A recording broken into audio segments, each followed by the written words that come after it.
Buenos días. Atala me regala sus 3 minutos.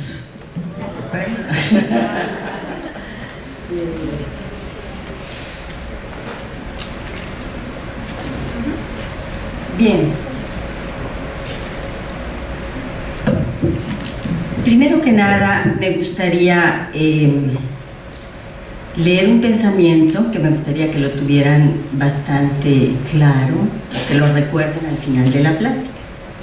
Este es el siguiente. Dice así: para el histérico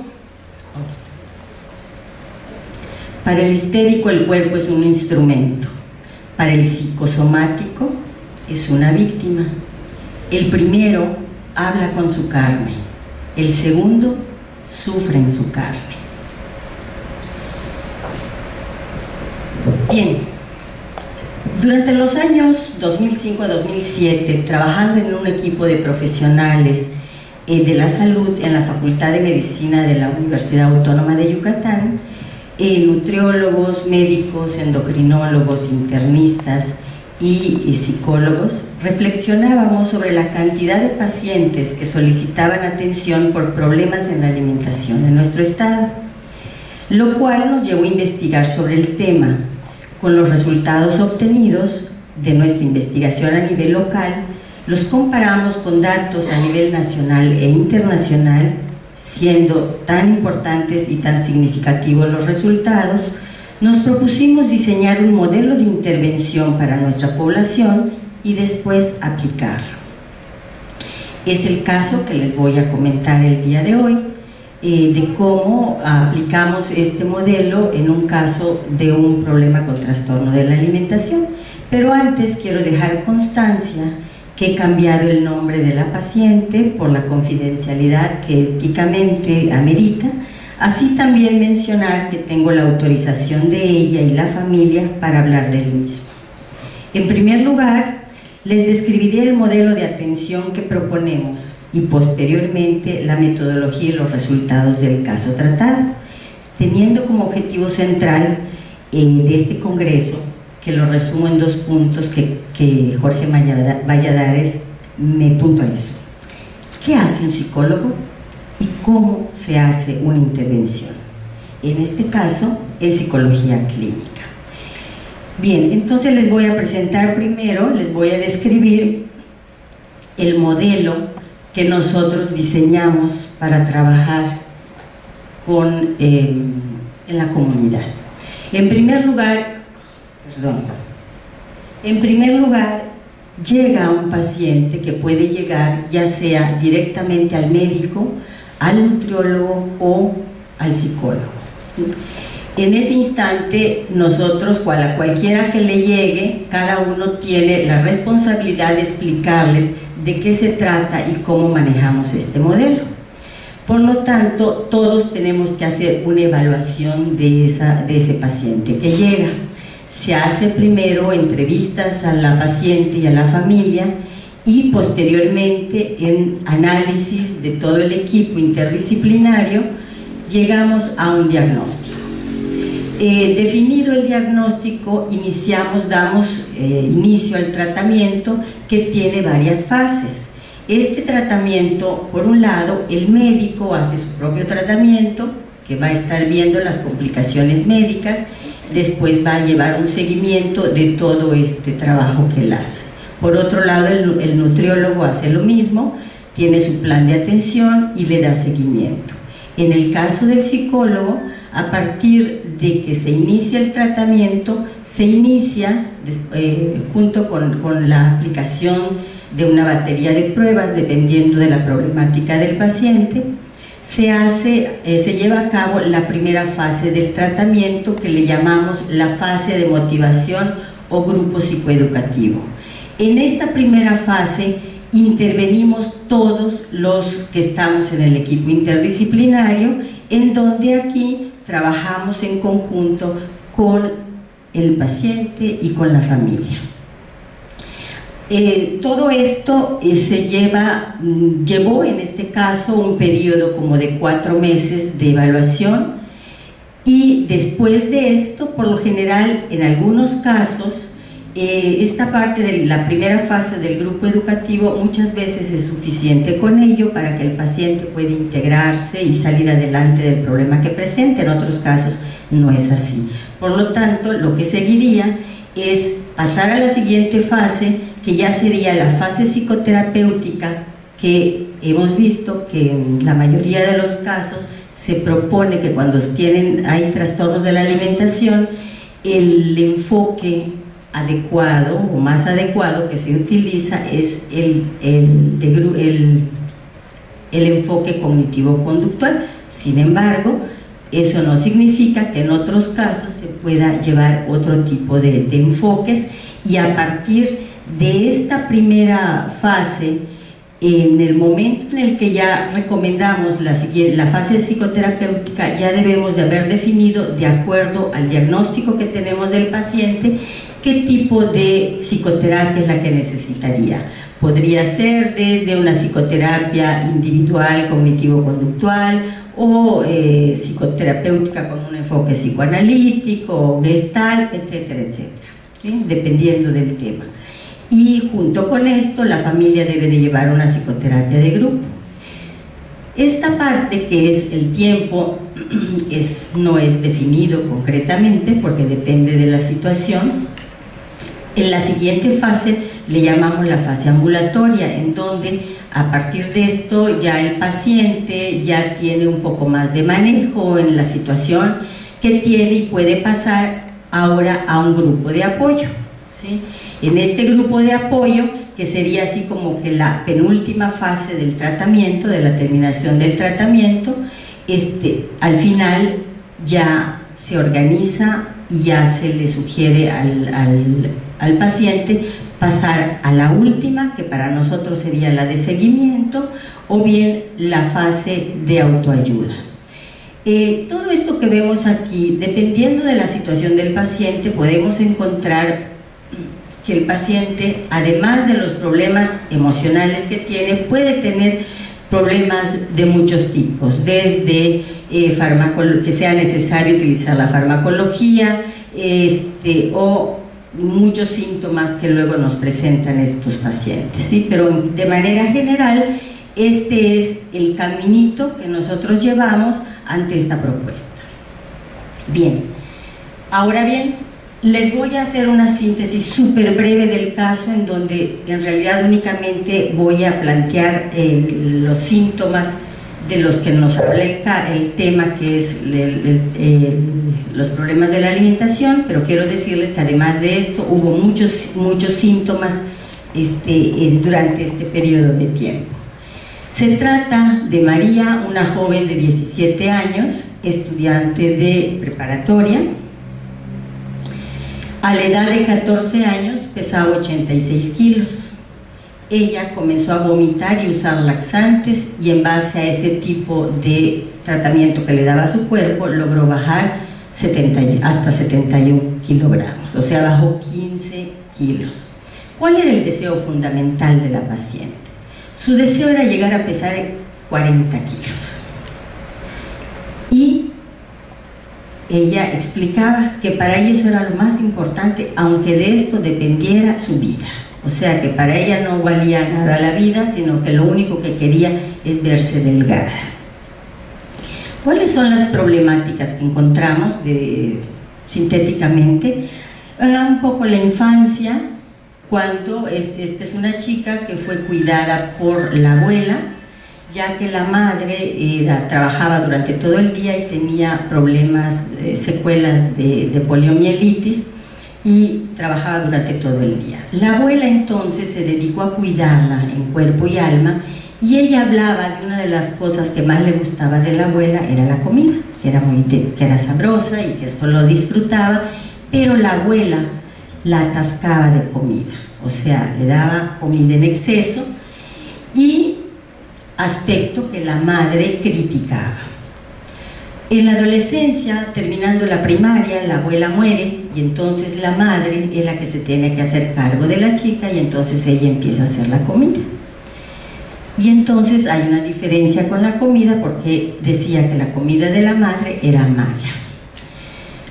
Y en el momento, actualmente, o sea, en el momento en el que trabajamos con esta chica, el problema que presentaba la familia es que ella era obligada a comer, de otra manera no comía. Su alimentación eran 2 litros de agua al día, 1 litro de Coca-Cola o té y una cajetilla de cigarros. Y así, de esta manera vivía, ¿no? Con puros líquidos. Y aún así, no bajaba de peso. Y entonces ya empezaba a ver allí todo un problema sobre la imagen corporal, ¿no? A ella no le gustaba su cuerpo, veía cosas, etc. Bien, otro de los problemas que surgieron en la relación de esta chica con la madre es que en la plena adolescencia, cuando ya se hace más evidente el problema de la relación con la madre, se enamora del maestro de la secundaria, el maestro le hace caso y entonces viene un conflicto con la madre, la cual interviene y a partir de esos momentos la madre la empieza a perseguir, a cuidar, a vigilar, etc. El papel del padre, ve desde afuera, no se mete. Pues bien, esto es así muy sintético. Pero bueno, de allí nosotros tenemos que partir de qué son los trastornos de la conducta alimentaria. Sabemos que los trastornos de la conducta alimentaria, la etiología es multicausal, es decir, está relacionado desde la sensibilidad genética, con los trastornos de la personalidad, con los problemas del entorno familiar, con el ambiente sociocultural en el que se desenvuelven los jóvenes de estas generaciones, en donde vemos una abundancia de comida y una obsesión por la delgadez, por otro lado. Nosotros tomamos en cuenta el concepto que maneja en las asesoras con las que estamos trabajando el caso sobre los trastornos de la conducta alimentaria, que son un concepto sociocultural, y basándose precisamente en la clasificación del DSM-4-TR, y a partir de esto tenemos ya el diagnóstico fenomenológico, pero no nos explicaba lo que estaba pasando con el problema de la chica. Por lo tanto, yo hago un planteamiento del problema que dice lo siguiente: ¿cómo se desarrolla el vínculo afectivo madre-hija en una paciente con trastorno de la conducta alimentaria a fin de llegar a un diagnóstico psicodinámico? Mi objetivo entonces en estos momentos será analizar desde la perspectiva de la psicodinamia cómo se desarrolla el vínculo afectivo madre-hija en una paciente con trastorno de la conducta alimentaria a través del psicodiagnóstico. La valoración con estos pacientes también nosotros nos replanteamos esto y vimos la necesidad de utilizar pruebas psicológicas de tipo cognitivo-conductual y socioculturales que nos lleva a tener un diagnóstico fenomenológico cuyo diagnóstico solamente es descriptivo. Por lo tanto, yo quería investigar de qué se trataba, entonces me baso en pruebas proyectivas que me explican la problemática emocional de la paciente y bueno, finalmente veremos cuáles son los aspectos psicodinámicos que están involucrados, de tal manera que con estos dos diagnósticos llego a un diagnóstico integral. La metodología utilizada fueron entrevistas clínicas, aplicación de instrumentos y pruebas psicológicas para llegar a un diagnóstico. Se corroboró el diagnóstico fenomenológico de trastorno de la conducta alimentaria junto con los otros especialistas y finalmente se puso en práctica el modelo de atención integral que nos llevó al diagnóstico psicodinámico y a la explicación intrapsíquica de la paciente. Pero bueno, para que puedan entenderme las conclusiones del caso, necesito hablar un poquito de teoría. Por lo tanto, les voy a comentar así rápidamente que la teoría psicoanalítica ve el trastorno de la conducta alimentaria como un síntoma. Esto es fundamental, ¿sí? Es un síntoma, ¿sí?, que es la expresión de conflictos inconscientes, los cuales tenemos que identificar, esclarecer el sentido de dicho síntoma, cuál es ese sentido que tiene para la vida del individuo, y finalmente esto, habiendo conciencia sobre esto, le permitiría constituirse como sujeto más acorde a los deseos del sujeto. Tomando en cuenta al psicoanalista Winnicott, que nos habla sobre las relaciones objetales, ¿sí?, él nos dice que las primeras relaciones del niño con el mundo externo se dan con la madre. Se dan principalmente a través de la alimentación. Y durante todo este tiempo, estas vivencias que va a tener el niño con su madre se van a ir desarrollando, entre ellos un vínculo. ¿Ya tiempo? Este vínculo, la madre, las funciones de la madre son muy importantes, ¿sí?, para que este vínculo se logre dar, y por lo tanto la salud mental del niño. Estas tres funciones nos hablan del sostenimiento holding, que ayuda a la integración del cuerpo, la manipulación o manejo, que nos permite tener precisamente la unidad del psique la psique y el cuerpo, y la presentación objetal, que es precisamente en donde se da el inicio de la simbolización para que el niño pueda habitar en el mundo y finalmente se logre la separación de la madre. Así que estos tres nos va a permitir tener este desarrollo emocional satisfactorio, en donde se va a lograr la unidad del psique y el soma. Si esto no se da, entonces surge un falso self o un falso yo, que tiene como objetivo proteger al niño y tener esas funciones que la madre no supo transmitirle la calidad y la calidez, y el niño no supo tampoco, no fue codificada la información.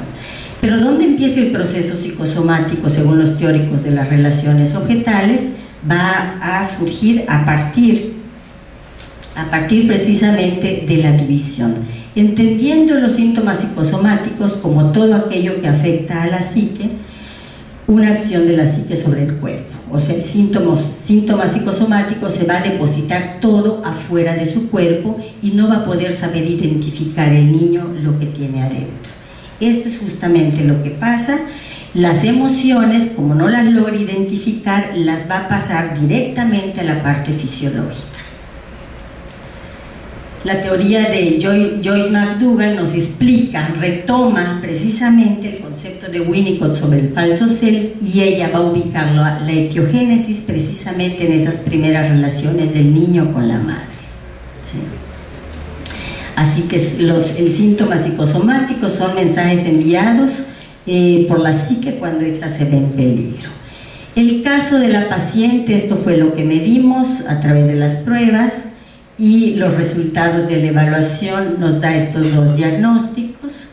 Y aquí la importancia para mí era que ustedes pudieran revisar cómo se da la dinámica del aparato psíquico del ello, yo y superior, donde se dan unos puntos de fijación con una relación sadomasoquista entre la hija y la madre.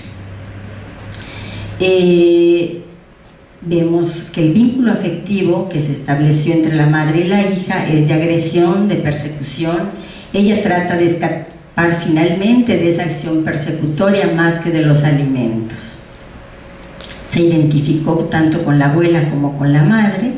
Las funciones maternas no se desarrollaron adecuadamente, por lo tanto surgió un falso self, y la integración psique-soma no se logró. Por lo tanto, las emociones se fueron directamente hacia el cuerpo, transformándose precisamente en el síntoma psicosomático, que es el trastorno de la conducta alimentaria. Y apareció el síntoma psicosomático, y cuyo fin es evitar el sufrimiento de perder el afecto de la madre. Bien, como conclusión me parece importante recalcar varias cosas. Bueno, la duración de la atención fue de 4 meses. La valoración psicoanalítica es al mismo tiempo psicoterapéutica. Esto es bien importante. Por lo tanto, podemos hablar de logros obtenidos. Los logros obtenidos son los siguientes: fue capaz de reconocer y hablar sus sentimientos agresivos hacia la madre y la falta de la abuela, logró entablar una comunicación con ambos padres, comenzó a relacionarse con personas de su edad, aceptó llevar el tratamiento nutriológico y comenzó a aceptar la comida de la madre, disminuyendo los vómitos, y se le sugirió que continuara con la atención que nosotros le estábamos dando. Y una de mis últimas conclusiones, que me parece fundamental, es que para el psicólogo clínico es absolutamente indispensable tener el conocimiento teórico sobre el psiquismo humano para entender el proceso salud-enfermedad del paciente. Es fundamental hacer un diagnóstico integral y un trabajo multidisciplinario. Por aquí he escuchado a todos hablando sobre la interdisciplina. Es básico para que nosotros podamos tener un lugar dentro de un trabajo que me parece muy importante, que es el del psicólogo, sobre la salud mental. Y finalmente, el comentario inicial que nos dice Racamier sobre esto. Aquí lo único que nos está indicando es cómo el psicosomático no puede hacer lo que hace no es un instrumento, él no puede simbolizar el afecto. Por esa razón, todo lo sufre en su cuerpo y finalmente se enferma. Muchas gracias.